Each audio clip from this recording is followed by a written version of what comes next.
예, 오늘 본문에 있는 말씀을 통해서 분향단의 향은 성도의 기도입니다. 그런 제목 가지고 말씀을 살펴보겠습니다. 요즘 날씨가 매우 뜨겁습니다.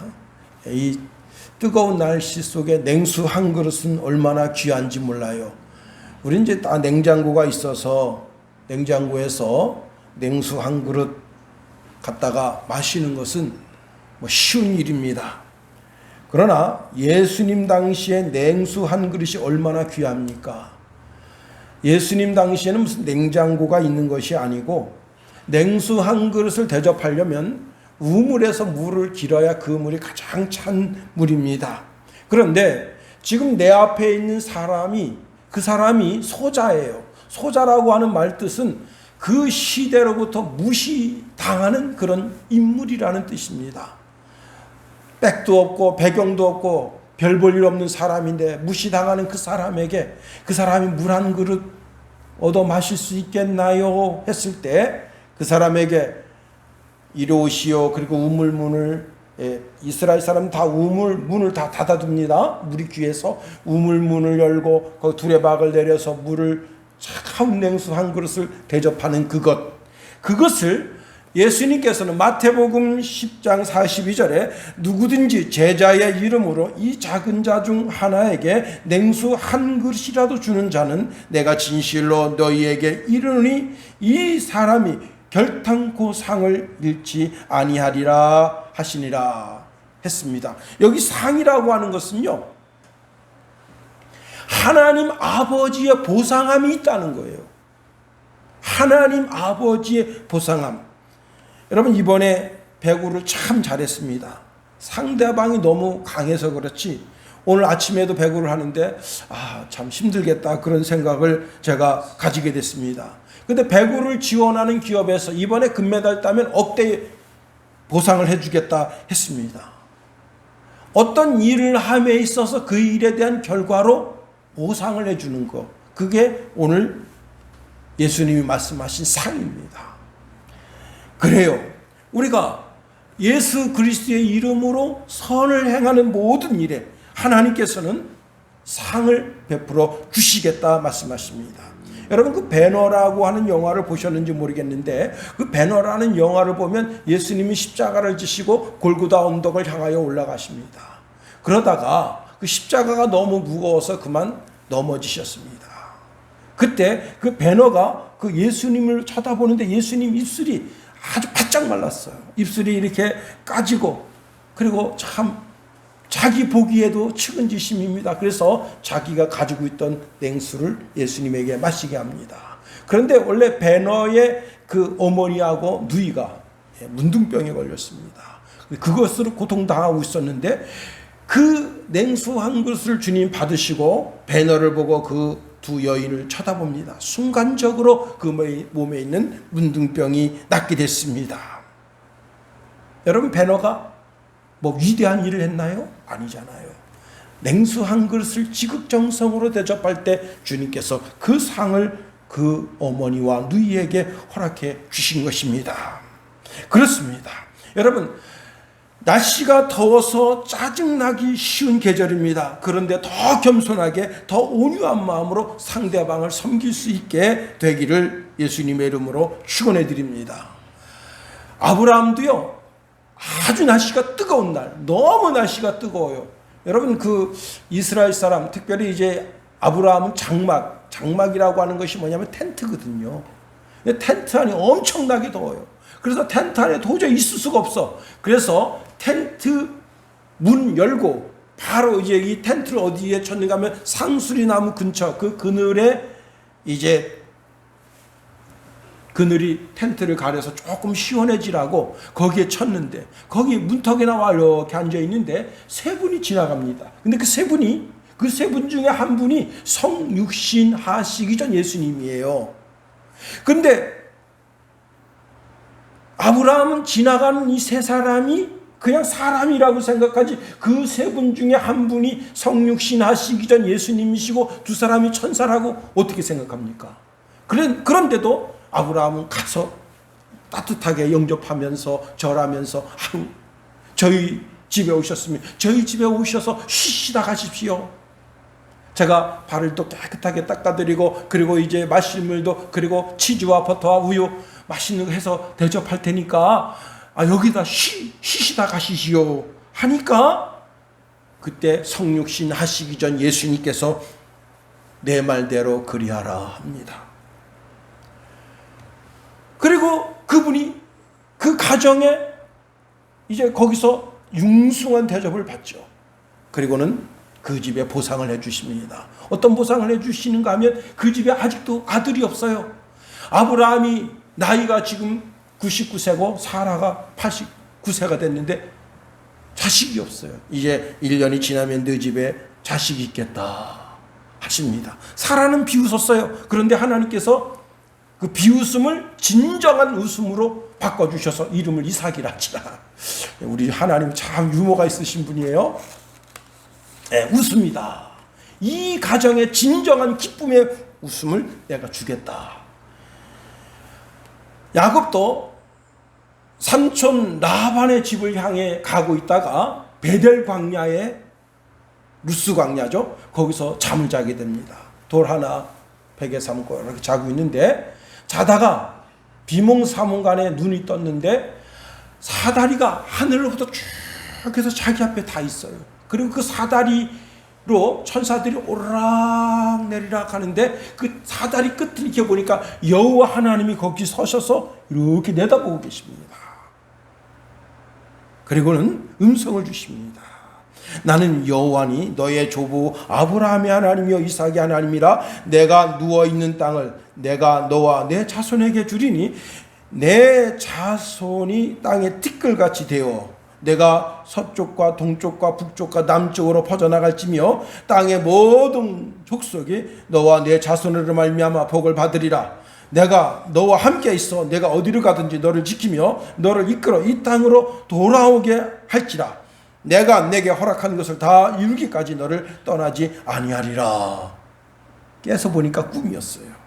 하나님이 야곱의 눈에 분명하게 사다리 끝에 여호와 하나님이 서서 야곱을 이렇게 지켜보고 계셨습니다. 요한복음 14장 굉장히 중요하죠. 예수님께서 내가 곧 길이요 진리요 생명이니 나로 말미암지 않고는 아버지께로 올라갈 자가 없다 말씀하십니다. 그때 빌립이 이렇게 말합니다. 주여 아버지를 우리에게 보여주옵소서. 그리하면 족하겠습니다 합니다. 그때 예수님께서 이렇게 말씀하셔요. 빌립아 내가 이렇게 오래 너희와 함께 있으되 내가 나를 알지 못하느냐? 나를 본 자는 아버지를 보았거늘 어찌하여 아버지를 보이라 하느냐? 내가 아버지 안에 거하고 아버지는 내 안에 계신 것을 내가 믿지 아니하느냐? 내가 너희에게 이르는 말은 스스로 하는 것이 아니라 아버지께서 내 안에 계셔서 그의 일을 하시는 것이라. 내가 아버지 안에 거하고 아버지께서 내 안에 계심을 믿으라. 그렇지 못하겠거든 행하는 그 일로 말미암아 나를 믿으라 하십니다. 이 무슨 말씀이냐? 성부 하나님, 성자 하나님, 성령 하나님이 다 각각 한 위격식을 가지고 계셔요. 한 인격체란 말이에요. 그런데 그분이 동시에 한 분이에요. 이게 삼일체입니다. 이것을 우리가 인간의 지혜로 이해하려면 이해할 수가 없는 거예요.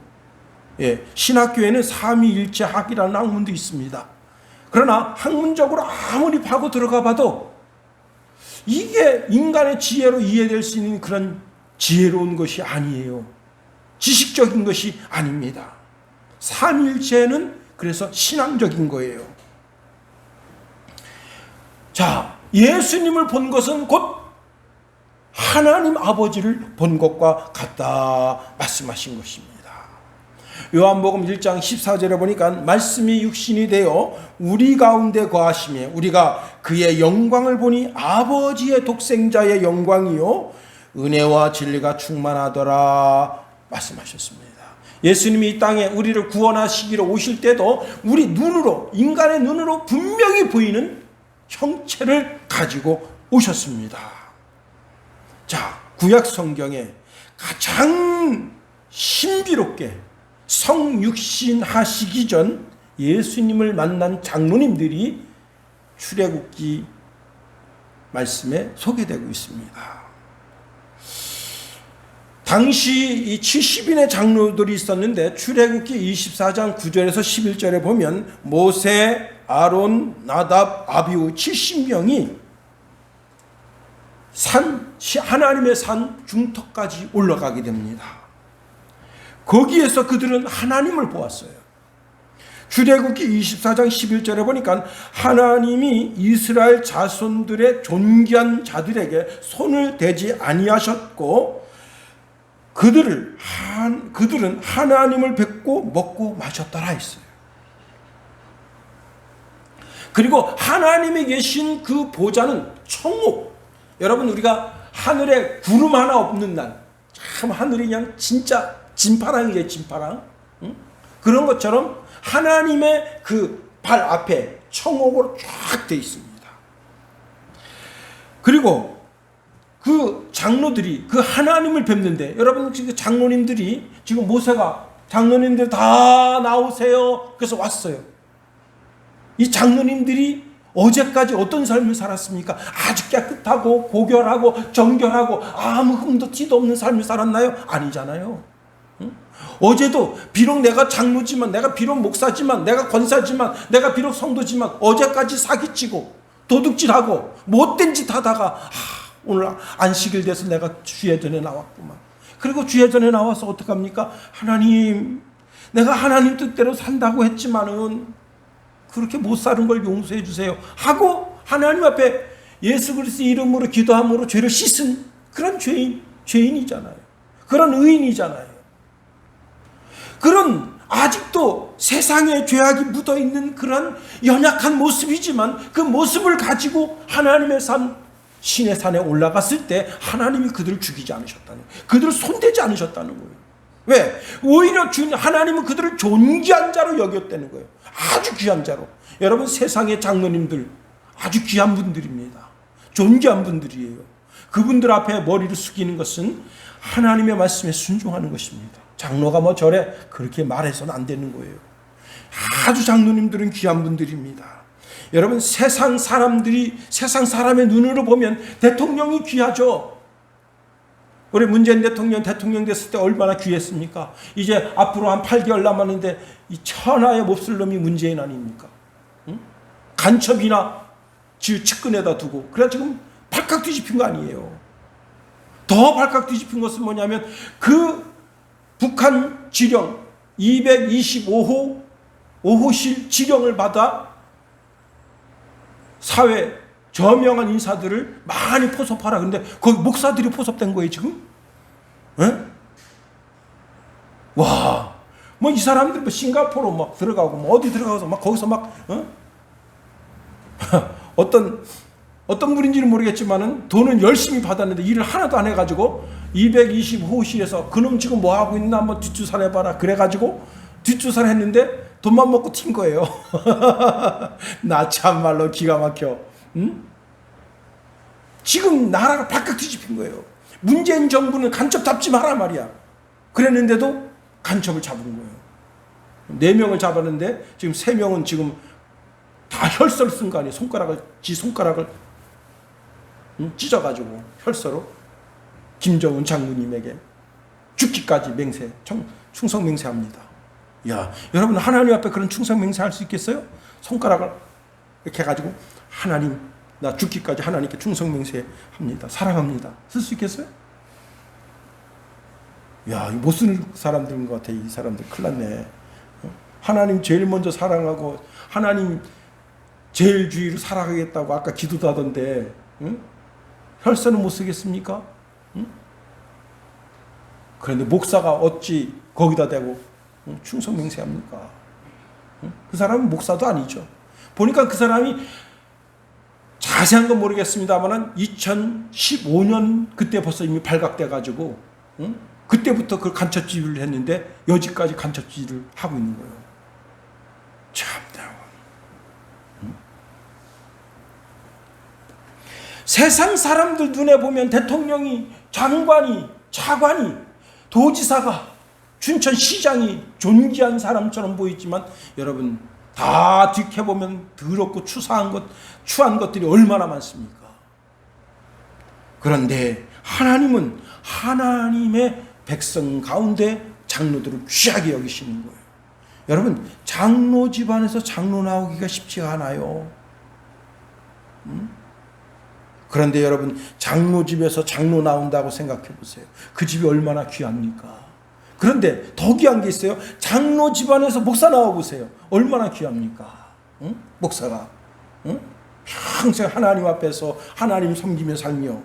여러분, 자, 그런데 하나님이 그 70명의 장로님들에게 자기 몸을 보여주신 거예요. 그리고 거기서 신비로운 만찬을 먹게 된 겁니다. 그리고는 하나님께서 모세를 부르시는데, 모세가 이제 하나님의 산, 그 신의 산 꼭대기까지 올라갈 때 여호수아가 같이 동행을 했어요. 거기에서 하나님께서 모세와 얼굴을 대면해서 마치 친구와 친구 사이에 말씀하는 것처럼 그렇게 말씀하시고, 그리고는 성막에 관해서 말씀하신 거예요. 성막 가운데 무엇이 있는가 하면 분향단이 있는데, 그 분향단에 관한 말씀이 오늘 본문의 말씀인 거예요. 여러분, 자, 그러면 분향단은 뭐냐? 분향단은 주 재료가 조각목이다. 조각목은 아카시아 나무예요. 천하의 몹쓸 나무가 어떤 나무냐? 아카시아 나무입니다. 이 아카시아 나무는 쓸데가 없어요. 쓸데가. 기둥으로 쓰지 못합니다. 기둥으로. 왜 기둥으로 쓰지 못하는가 하면, 이 아카시아 나무는 본 태생이 자랄 때 이렇게 뒤틀리면서 자라요. 그러니까 기둥으로도 쓰지 못해요. 그러면 석가래, 지붕에 이렇게 사면으로 이렇게 내려가는 걸 석가래라 하는데, 석가래를 쓸 수 있느냐? 석가래도 못 써요. 왜냐? 벌레가 이 나무를 좋아해서 그 이 나무를 계속 파먹어요. 그래서 어느 순간 2, 3년 지나면 나무가 중간 숭숭숭 구멍이 나버려요. 그래서 무너져 버려요. 이 아카시아 나무는 기둥으로도 쓸 수 없고 석가래도 쓸 수 없고 뭐로도 쓸 수 없어요. 그 다음에 그러면 화목으로는 쓸 수 있느냐? 내 어릴 때 우리 아버님이 뒷안에 가서 이제 아카시아 나무를 탁 잘라다가 그 불을 딱 했어요. 그 숯을 갖다가 화로에다 집어넣는단 말이에요. 근데 그날이 굉장히 추웠어. 그래가지고 제가 그 화로를 이렇게 끌어안은 거예요. 근데 어른들이 그렇게 말씀하시더라고. 그 너무 화로 끌어안으면 큰일 난다. 아카시아 나무 속에서 그 나쁜 연기 나온다. 근데 그 말을 이해를 못한 거야. 하도 추워가지고 그냥 이렇게 끌어안고 있었는데, 한 20분 끌어안고 있었나? 다 일어서는데요, 발랑 나가 자빠진 거야. 집안이 난리 났습니다. 예? 장손이 나가 자빠졌으니. 그래가지고 안방에 누이고 막 사방에서 막 동치미 국물, 그 집에 동치미 국물이 없었어요. 그래서 밑에 집에 가서 동치미 국물 얻어다 먹이고 무 먹이고, 좀 있으니까 어른들이 자꾸 꾸역꾸역 오십니다. 이 집에 장손 넘어졌다며, 뭐 가스 마셨다며. 막 근데 일어나고 싶은데 못 일어나겠는 거예요. 왜? 어른들이 하도 많이 오셔가지고 한참 있다가 그 어르신들 다 간다며, 나 괜찮다고, 멀쩡하다고. 그 아카시아 나무를 불에 떼면 거기서 일산화탄소가 나옵니다. 일산화탄소 중독되는 거예요. 이래도 못 쓰고 저래도 못 쓰는 게 바로 아카시아 나무 조각목이라. 그런데 하나님께서는 그 조각목을 일규빗 정사각형을 만들고, 그 다음에 2규빗 이렇게 1규빗에 2규빗 이렇게 만들어서 분향단을 만들라는 거예요. 나무. 그리고 그 안팎을 전부 금으로 싸라는 거예요. 그리고 맨 끝에는 이렇게 해서 뾰족하게 해서 뿔을 만들라는 거예요. 네 뿔을. 여러분, 이 조각목이 뭘 상징하는 거예요? 천하의 몹쓸 인간인 나를 상징하는 거예요. 천하의 몹쓸 인간인 나를 뭐로 싼 거예요? 금으로 싼 거예요. 금으로. 그러니까 여러분, 금은 천하의 가장 존귀한 금속이에요. 이 분향단에 천하의 몹쓸 인간인 나를 금으로 싸서 천하의 가장 존귀한 것으로 만드는 사건이 바로 분향단을 만드는 사건입니다. 그리고 이 분향단은 성막 안 계속 옮겨가야 되거든요. 그래서 성막 안에 있는 모든 기구 기명들도 자꾸 옮겨가야 되니까 잘 옮겨갈 수 있도록 이렇게 이제 고리를 만들고, 그리고 껴서 옮길 수 있는 채를 만들어서 다 안팎으로 금을 매기라 한 겁니다. 그리고는 1년에 한 번씩 그 성소와 지성소에 피를 뿌려서 정결하게 하고, 아론 제사장이 아침 저녁으로 들어가서 분향을 하는 거예요. 분향하면 그 향기가 그 성소에 꽉 차는 거예요. 그냥 그 성소에. 아침에 한 번 분향하고 저녁에 한 번 분향하고, 그래서 그 성소에 들어가면 아우 향기 좋다, 아우 향기 좋다. 그렇게 제사장도 그 향기를 맡지만 그 향기를 누가 흠양하시는 거예요? 만군의 주 여호와 하나님이 그 안에 있는 향기를 흠양하시는 거예요. 그래서 분향단에 드려진 향은 성도의 기도라 하신 겁니다. 시편 141편 2절 말씀해 보니까 나의 기도가 주의 앞에 분향함과 같이 되며 나의 손 드는 것이 저녁 제사 같이 되게 하소서 그랬어요. 요한계시록에 보면 아주 분명합니다. 요한계시록 8장 3절 5절 말씀해 보니까 또 다른 천사가 와서 제단 곁에 서서 금 향로를 가지고 많은 향을 받았으니 이는 모든 성도의 기도와 합하여 보좌 앞 금 제단에 드리고자 함이라. 향연이 성도의 기도와 함께 천사의 손으로부터 하나님 앞으로 올라가는지라. 천사가 향로를 가지고 제단에 불을 담아다가 땅에 쏟음에 우레와 음성과 번개와 지진이 나더라 그랬습니다. 분향단의 향이 뭐냐? 그게 성도의 기도라는 거예요. 그 분향단을 만들고 거기에다가 그 향을 피우는데 그것이 하나님이 흠양하실 만한 성도의 기도라 하는 겁니다. 우리가 이러한 배경 속에서 오늘 본문에 있는 말씀을 통해서 깨달을 진리가 참으로 많습니다. 첫 번째는요, 누구든지 기도하는 사람은 하나님이 존귀하게 여기신다 하는 겁니다. 자, 분향단에 사용되는 나무는 백향목도 아니고 종려나무도 아니고 소나무도 아니고 천하의 몹쓸 있는 그런 조각목이라고 제가 말씀을 드렸습니다. 그 조각목이 금을 싸서 가장 존귀한 나무가 되는 거예요. 사람은 그 사람의 외모를 봅니다. 그 사람이 배움이 많고 적음, 그 사람의 능력이 있고, 그 사람이 재물이 있고, 그 사람이 사회적 지위가 있는 것을 봅니다. 그런데 하나님은 그걸 보지 않고 그 사람이 기도의 사람인가 아닌가를 보시는 거예요. 하나님께 전심으로 매달리는 사람인가 아닌가를 보는 거예요. 주의 이름을 부르는 자인지 아닌지를 보십니다. 시대마다 하나님은 하나님께 매달리며 기도하는 사람을 존귀하게 하시는 거예요. 미국의 어느 한 지역에 이름을 대면 알만한 큰 부흥 강사 목사님, 그분은 이제 이렇게 정규 방송, 우리나라 KBS, MBC, SBS 이런 데 나와서 이제 패널로도 많이 알려진 그런 훌륭한 목사님인데 한 지역에 와서 부흥회를 인도하게 됐습니다. 그러니까 그 목사님 명성 때문에 수많은 사람들이 그 교회에 몰려들었어요.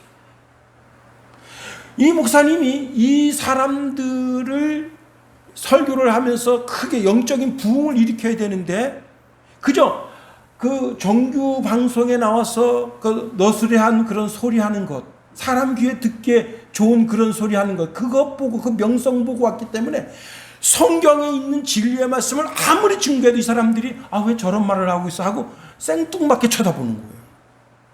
그래서 부흥의 첫날을 하는데 사람은 많이 왔지만 은혜를 끼치지 못했어요. 둘째 날이 됐습니다. 둘째 날 오전 예배까지 인도했는데 사람들이 더 많이 모였지만 사람들의 표정이 목사님 그 텔레비전에서 나오는 그 즐거운 소리, 귀에 듣기 좋은 소리, 그런 소리 나지 왜 자꾸 예수 그리스도에 관해서 이야기합니까? 그런 눈으로 쳐다보는 거예요. 다 졸고 다 그냥 그래서 이제 오전 예배를 마치고 이제 식사하러 갔는데 어떤 분이 거기에 기도의 성자라고 불리는 한 선교사님이 와 계십니다. 그 얘기를 들은 거예요. 그래서 이제 기도의 성자를 불렀습니다. 그분은 미국 내에 아주 유명한 기도의 성자로 알려진 선교사님입니다. 그래서 이 부흥 강사님이 무릎을 꿇었어요. 선교사님, 저를 위해서 기도해 주십시오. 그 선교사님 깜짝 놀랐습니다. 이 선교사님은 무명의 선교사예요. 그렇게 알려진 선교사가 아닙니다. 그런데 유명한 목사님, 미국을 결합혈하는 목사님이 그 선교사님 앞에 무릎을 꿇고 기도해 달라고 그러니까 선교사님 깜짝 놀랐어요. 아니, 제가 목사님한테 기도를 받아야 될 텐데 목사님 저한테 기도를 해달라니, 아유, 이러시면 안 되시죠? 그랬더니 아닙니다. 저를 위해서 기도해 주시고 이 부흥회가 큰 영적인 부흥회가 될 수 있도록 기도해 주십시오. 이 선교사님이 일어서더니 그 목사님 머리에 두 손을 얹었습니다. 제가 기도해 드릴게요 하고 손을 얹었는데 기도를 안 하는 거예요. 거기 담임 목사도 있고 이 부흥강사 목사님이 있고 선교사님도 있고 수종도는 집사 두세 명이 있는데 기도를 안 하고 가만히 있습니다. 2, 3분 동안. 우리가 생각할 때 기도 좀 해주세요. 그럼 뭐 유창한 기도를 기대했는데 이 선교사님이 2, 3분 동안 다 하더니 하나님, 주의 종이 이렇게 부흥회를 인도하게 됐습니다. 이 부흥회를 통해서 참여하는 모든 사람들이 예수 그리스도를 구주로 믿고 큰 영적인 부흥이 있게 하소서. 예수님 이름으로 기도합니다. 아멘.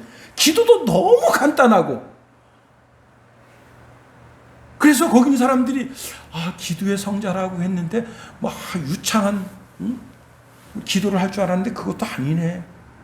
그런데요, 그날 저녁에 부흥회를 하는데 성령이 요동치듯이 그 제단에 나와 있는 모든 사람들의 심령을 강타하기 시작해서 그 부흥회가 정말 성공적인 부흥회가 되고 그 사람들이 다 그리스도 예수를 구주로 영접하는 그런 놀라운 일이 생겼다고 하는 겁니다. 하나님, 기도하는 기도의 사람의 기도를 들으신다. 여러분, 기도가 하나님 제단에 드려진 향이라면 여러분이 무엇으로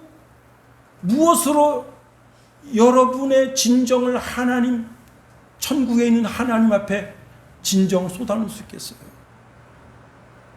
여러분이 헌금을 한들 그 헌금이 그 진정으로 하나님 앞에 전달되겠습니까? 여러분이 어떤 헌신을 한들 그 헌신이 진정으로 하나님의 마음에 닿을 수 있겠습니까? 여러분이 주일 성수를 한들 그 진정이 하나님의 마음 움직일 수 있겠습니까? 그런데 기도는 하나님의 마음을 움직입니다. 하나님이 기도하는 사람의 기도를 귀하게 여기시는 거예요. 존귀하게 여기시는 거예요. 그래서 여러분, 성경은 기도하라는 명령이 얼마나 많은지 몰라요. 기도하라는 거예요. 하나님을 온 천지 만물의 구주로 믿고 기도하라는 거예요. 하나님을 존귀하게 여기는 자는 하나님께 기도하는 자입니다. 그러면 하나님이 그를 높이고 존귀하게 여기신다는 거예요. 그렇습니다. 하나님은 기도하는 사람을 이 시대에 금처럼 가장 존귀한 사람으로 빛나도록 그렇게 세워주신다고 하는 겁니다. 역사적인 인물이 되도록 만들어주신다는 거예요. 두 번째로, 기도하는 사람에게 능력을 더해주십니다. 자, 이 분향단은 금으로 쌓기 때문에 분향단이라고도 하지만 금향단이라고도 합니다. 출애굽기 40장 5절에 보니까 또 금향단을 증거계 앞에 두고 성막문에 휘장을 달고 그랬습니다. 금향단이다, 금향단. 그런데요, 이 금향단에는 양쪽 네 귀가 있어요. 귀. 그 귀가 뭘 상징하느냐? 하나님의 능력을 상징하는 거예요. 요즘 이제 가끔 유튜브를 보는데 아프리카 그 물소가 떼를 지어가지고 물을 마시러 쫙 왔는데 사자가 그 어린 물소를 물었어요. 그래가지고 물소를 점심으로 먹어버렸습니다. 그 어미가 화가 난 거예요. 이 물소도요, 자기 무리 가운데 사자한테 오늘 사자 밥이 돼야 될 사람, 될 물소가 누군지를 알아요. 그래가지고 병들고 나약한 물소가 자기가 스스로 그 무리를 대표해서 잡혀줍니다. 그러니까 그 물소 가운데 오늘 점심으로 먹어야 될 물소가 따로 있는데 자기 애기를 먹은 거예요. 그러니까 물소가 화가 난 겁니다. 와, 물소가요 그 사자한테 달겨들어가지고 뿔로 받았는데 심장을 관통해서 그 자리에서 죽었습니다. 한 마리 죽었습니다. 또 달겨들어요. 그래가지고 두 번째 사자를 뿔로 쳤는데 아주 치명상을 입었는데 도망갔는데 쫓아가가지고 발로 이깁니다. 야, 물소 진짜 물소인데 그렇게 무서워요. 그 뿔로다가 받았는데 심장을 꿰뚫은 거예요. 뿔은 뭘 상징한다고요? 하나님의 능력의 힘을 상징합니다.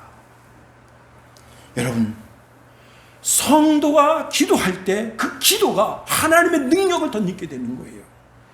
그러니 그를 건드리지 못하는 거예요. 마가복음 9장 29절에 보면 예수님이 이렇게 말씀하십니다. 기도 위에 다른 것으로 이런 능력이 나갈 수 없다는 거예요. 예수님이 베드로, 야고보, 요한을 데리고 변화산에 가셨습니다. 거기서 참 은혜를 받는데 예수님이 안 계시니까 9명의 제자들이 그 집에서 그냥 마냥 즐거운 거예요. 여러분, 교실에 선생님 안 계셔보세요. 애들이 야 자습해라, 선생님 좀 교무실 가서 일 좀 볼게. 그럼 애들이 어떡합니까? 막 뛰어다니고 난리 났죠. 똑같아요. 남자들은 또 셋 이상 모이면 음담패설합니다. 야, 그잖아, 그 성도 봤어? 야, 그 추잡스럽게 말이야, 미니스커트 입고 왔더라. 그냥 야한 얘기. 아, 그런데 누가 문을 두들겨요. 계시오.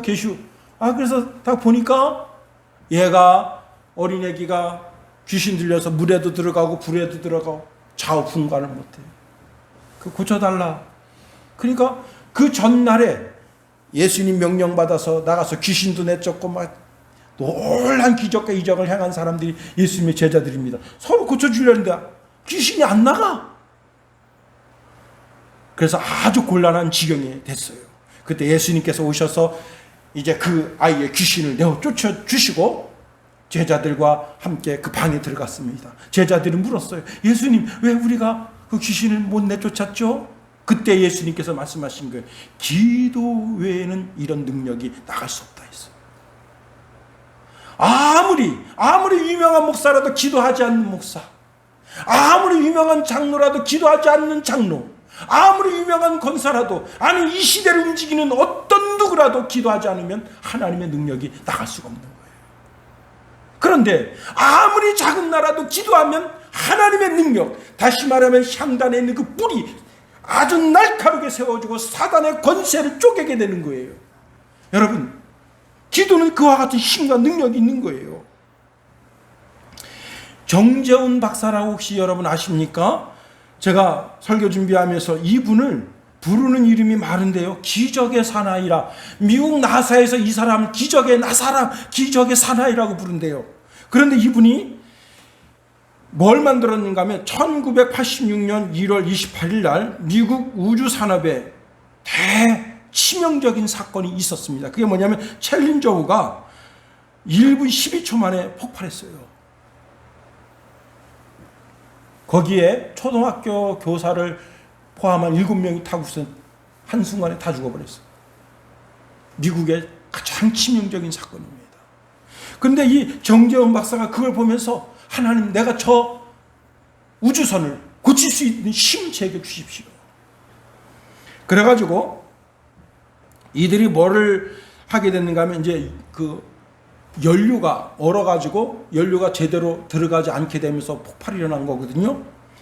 그런데 그것을 이 정재훈 박사가 해결하게 됐다는 거예요.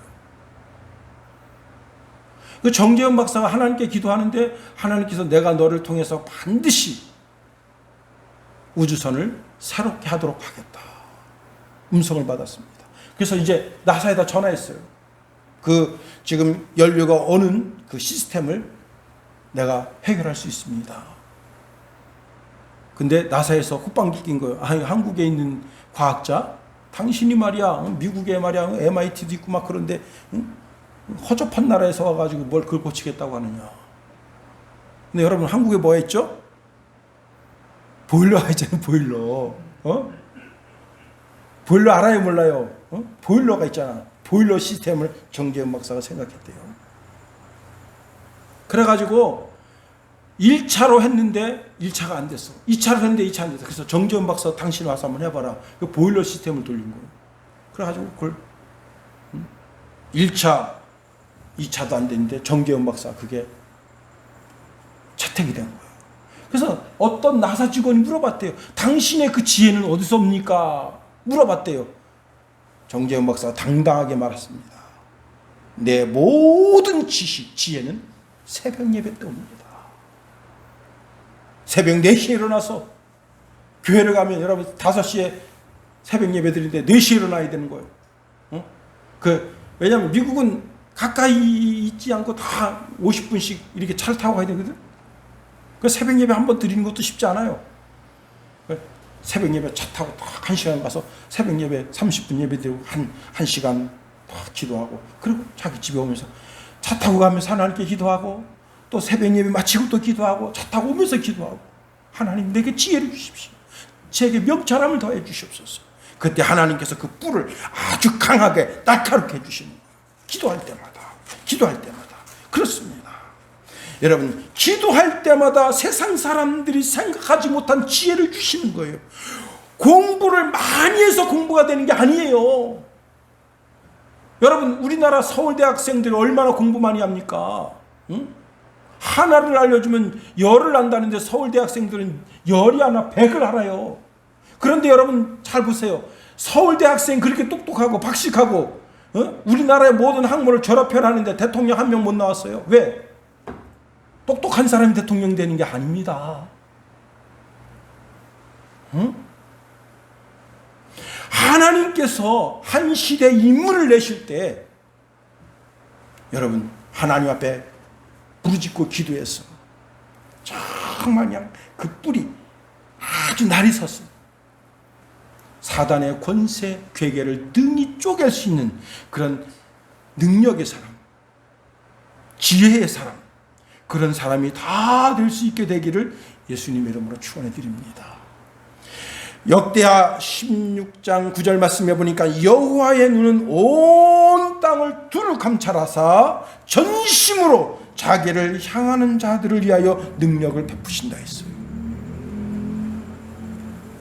세 번째로, 기도의 향이 하나님 전에 올려지게 될 때 하나님께서 위험한 지경에서 그 사람을 건져내십니다. 요즘 이제 날씨가 하도 더워서 선풍기 밑에 있다, 에어컨 밑에 있다 그러는데, 얼마 전에 이제 후배 목사님한테 전화가 왔어요. 자기도 선풍기 밑에 있다, 에어컨 밑에 있다. 그러면서 하시는 말씀, 이런 말씀 하십니다. 아, 목사님, 아주 추운 겨울에는 따뜻한 여름을 생각하고요, 이렇게 아주 뜨거운 여름날에는 차가운 겨울을 생각합니다. 그래서 내가, 아, 그러네요. 응? 날씨가 너무 추워서 하와 하면서 그렇게 손끝을 입김으로 녹일 땐 그때는 야, 따뜻한 여름이 좋았는데, 근데 지금은 또 차가운 겨울을 생각하게 되네요. 예.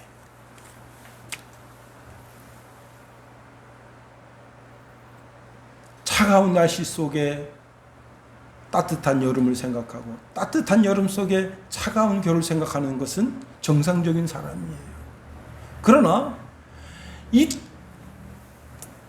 정말 살인적인 더위 때문에 사람의 생명이 총각을 다투는 그런 경우도 생기게 되는 겁니다. 그러니 이 여름, 이 무더운 여름을 잘 지내는 것도 하나님께 감사드려야 돼요. 한 알바생이 이제 손님 계산해 드릴게요 했는데 앞에서 푹 쓰러진 거예요. 50대가. 근데 주위의 사람들이 어머 그리고 어떻게 못하는 거예요. 순간적으로 이 알바생이 119 누구 좀 119 눌러주세요. 그리고 가서 심폐소생술을 했습니다. 그래가지고 이 사람이요 119가 4분 만에 도착했다는데 4분 동안 계속 심장 마사지를 해주고 호흡을 해주고 20살 아가씨가 50대 아저씨한테 여러분 입 맞춰서 거기다 공기 불어넣어줄 수 있겠어요? 응? 내 애인도 아닌데 말이야. 응? 심장 마사지를 확 해주고 후 해주고 해줄 수 있겠어요? 근데 이 아가씨가 그렇게 해서 그 사람을 살렸어요. 보통 심정지가 온 상태에서 3분 이상 되면요 회복돼도 바보가 될 가능성이 86%래요. 이 사람 119 구급대가 와가지고 이제 그때 처치해서 병원에 갔는데 살렸는데 정상인이 됐어요. 다 칭찬합니다. 그 여인, 그 여학생. 알고 보니까 이 여학생이 간호학과 1학년인데 지금 여름방학 돼서 알바하고 있는 거예요. 여러분 참 그 알바생, 간호학과 알바생 앞에서 쓰러졌기에 망정이지 여기 뭐 이 모시마들 앞에 있었으면요 막 눈알 깜짝하지 않았을 거야 아마. 응? 그런데 여러분 하나님이 기도하던 다니엘이 사자굴에 들어가도 살려주십니다. 불구덩이 들어가도 하나님 살려주십니다.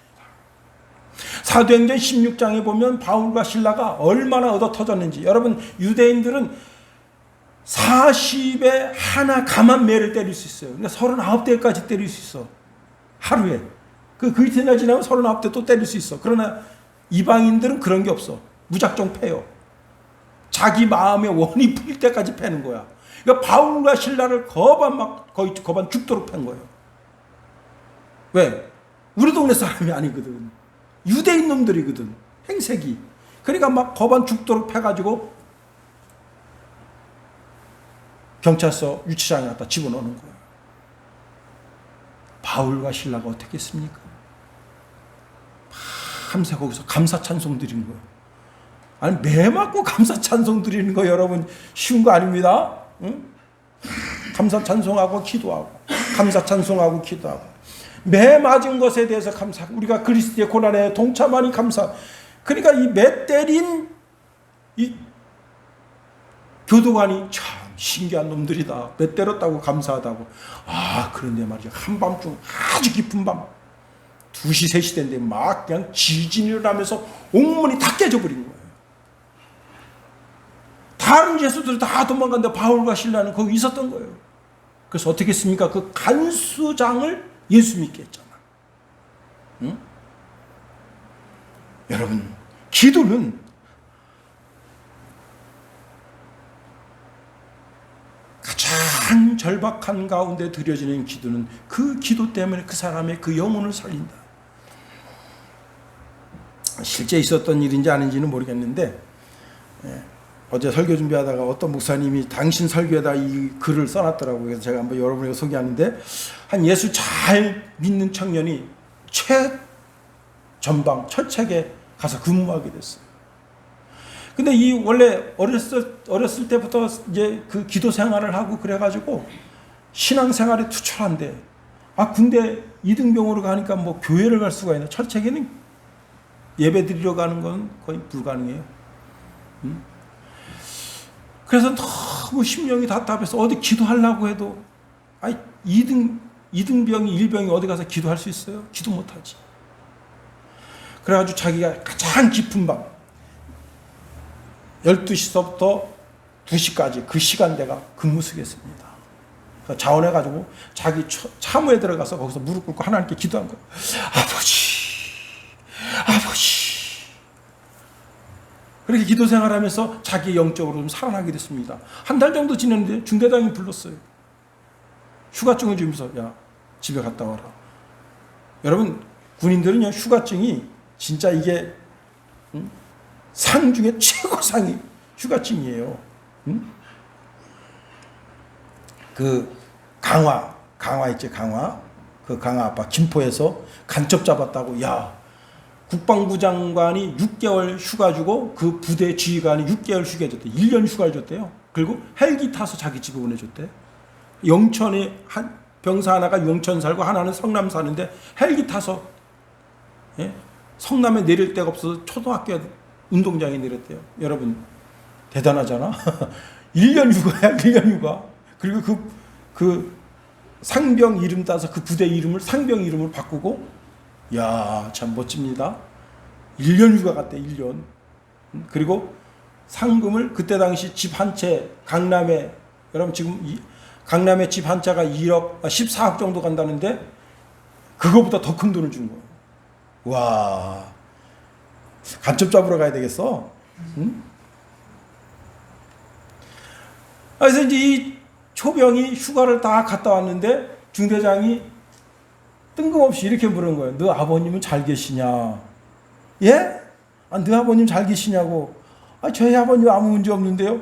야, 그런데 너 왜 근무 쓸 때마다 아버지 그렇게 기도하느냐? 그렇게 아버지를 애타게 부르짖냐 해서, 아, 예, 그 아버지가 아닙니다. 예, 그랬다는 거예요. 여러분, 이제 말씀을 마칩니다. 여러분의 기도의 향이, 천사가 그 기도의 향을 전 세계 모든 기도를 받아서 하나님 보좌 앞에 쏟아 놓을 때 여러분의 기도의 향은 얼마나 됩니까? 얼마나 자주 그 향이 하나님 보좌 앞에 올려집니까? 지성소에 계신 하나님이 그 향이, 그 성소에서 그 향이 성소를 향하고 그리고 이제 이방인의 뜰을 향해서 성전 전체를 덮을 때 그 향을 하나님이 흠향하시고 응답해 주실 텐데 여러분의 기도의 향은 얼마나 많이 자주 하늘 지성소를 덮고 있는가 하는 겁니다. 사도 바울은 에베소서 6장 18절에 이런 말씀합니다. 모든 기도와 간구로 하되 무시로 성령 안에서 기도하고, 무시로라고 하는 말은 시도 때도 없이 기도해서 그 기도의 향이 하나님 보좌 앞에 있게 하겠다는 거예요. 여러분의 기도의 향이 주의 성수에서 무시로 올려줌으로 하나님이 늘 흠양하고, 오늘 본문의 말씀에 주신 은혜대로 주의 축복이 임하는 저와 여러분이 다 될 수 있기를 예수님의 이름으로 축원해 드립니다. 기도하겠습니다. 하나님 감사합니다. 우리를 붙드시며 인도하여 주시옵소서. 하나님, 우리의 기도의 향이 주의 성전에 아름답게 올려져서 늘 하나님이 흠양하시고 늘 하나님께로부터 기도 응답받는 주의 백성 다 되도록 붙드시며 인도하소서. 예수님의 이름으로 감사하며 기도하옵나이다. 아멘.